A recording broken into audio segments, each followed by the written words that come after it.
Hi guys, I've had to do this video in two parts. It keeps saying my iPhone storage is full and I have to keep deleting videos and photos to get some space to do videos. And I was in the middle of the last video and it cut off. So I had a conversation with British Gas this afternoon and I got through after 2 hours on the phone nearly. 2 hours of constantly the phone near my sore jaw, face and head. And by the time I got through to this young lady, and the call took a while itself, they are putting, I have got 2 meters apparently. I've got one for gas, one for electric. These flats in Corey's Road, because the meters are going to be installed in Corey's Road.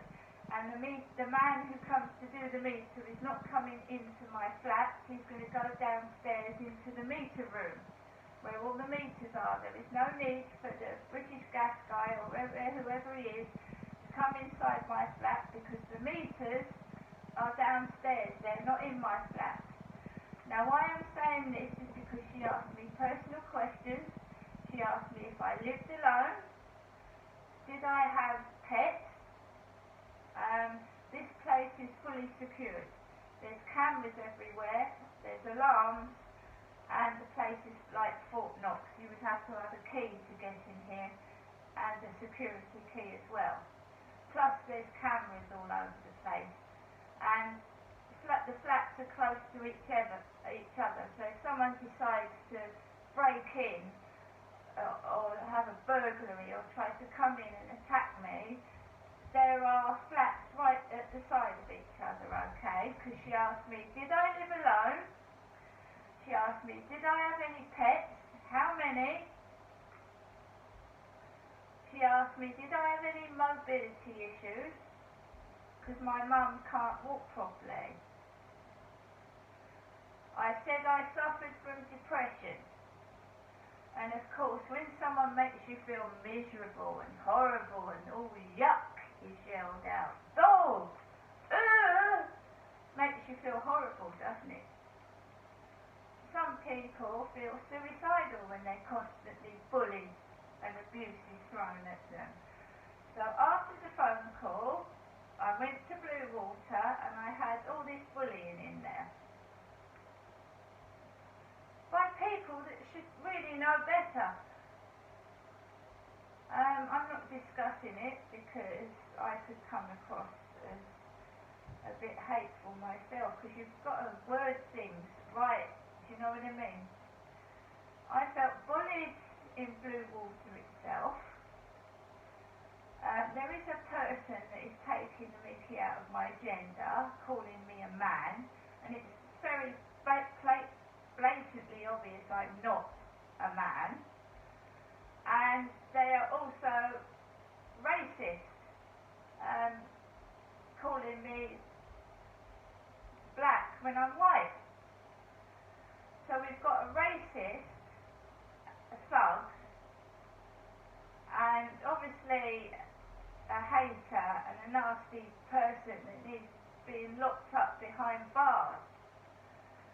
You can see the colour of my skin. I'd be proud to be black if I was black anyway. I don't judge people by their colour, their gender or disability. I'm not like that. Princess Diana shook hands with the disabled. She shook hands with coloured children, white children, homeless. So I don't know where this racial hatred is coming from, and somebody should do something about it and stop the person that's instigating it, because it's absolutely disgusting. I'm also not obese. So while I was sat down eating my sushi, a blonde woman, and his girlfriend upstairs is blonde, a blonde woman was talking to a really large cleaner at Blue Water, and she had a big double chin, pair of glasses. This went on in Chatham Library as well. So all the young men would speak to the big, really large lady with the purple legs, and nobody would speak to me. This was after I got rid of my last boyfriend, and I ended the relationship. I put a stop to it because he was a drunk, he was a drug addict, and he was treating me like shit. And I think I had guts to tell someone that I was frightened of, that I didn't want to see them anymore. I've not been able to have a relationship or find a boyfriend after I dumped my last boyfriend. And he really wasn't a boyfriend because he treated me like shit. He didn't take me anywhere, he didn't buy me anything, and he was really nasty and horrible and treated me like shit. It was an abusive relationship as well. So I enjoyed going to Bluewater, I enjoyed the company I was with, I enjoyed the sushi, but the people were acting aggressive, coming at me, and I'd done nothing wrong, not very polite, not very nice. And I know when you write a diary you describe people, so a couple in front of me while I was waiting to get my pyjamas, one had spots all over her face and one had a pimple on his neck. And then there was a girl with green hair, a girl with purple hair, a really large girl with purple hair and a ponytail and glasses, who was extremely large, right? And that's how you describe people to the police when you're being bullied or attacked or you're reporting a crime. They ask you what the person looks like. And that is not being rude, that is describing somebody. These people were looking at me as if they wanted to scratch my eyes out. I was scared to walk through Bluewater Shopping Centre, and that's a fact. It didn't feel friendly at all. It's like down this road, it doesn't feel friendly. The people look at me as if I'm turd on their shoe. And I don't even know any of them, really.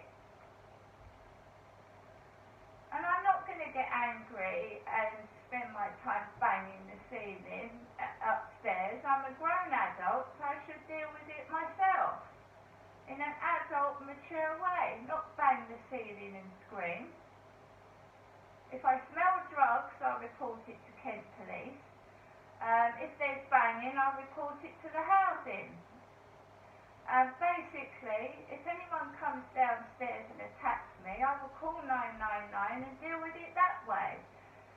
But to take the mickey out of me and be racist and rude and make out I'm ugly, hairy and fat, so other men don't come up to me and I don't enjoy myself, is very cruel and nasty.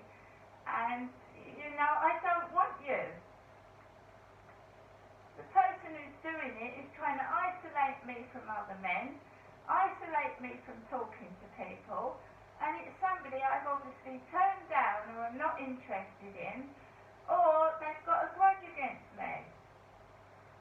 And for other people to copy a thug and a bully, they're just as bad as they are, really. And as I've said, private conversations in my flat are private. If I read a book out loud, which I'm going to do to you in a moment, read a partial chapter of a book, and then they shouldn't be hearing the words I'm saying. And it has got words about dogs and wolves in that book I bought from the post office, which I'm going to read a chapter from in a moment. And I read those books as a young girl. Dog and Wolf. I read these books when I was little. And I was treated like really badly as a child. Really, really disgusting and vile behaviour from teachers who joined in with the girls that were bullying at school. Oh, don't talk to her, she doesn't speak. Why don't I speak? I was abused and I needed help. That's why I didn't speak. Teachers joined in. Doctors as well, who I confided in, which was private, used to go and tell my dad what I'd said in a private consultation, even when I was over 16. Now, you go ahead. I'm going to hold my fucking head up high. And I'm going to ignore rude and aggressive behaviour. And some people outside are dangerous and need help. And it certainly isn't me.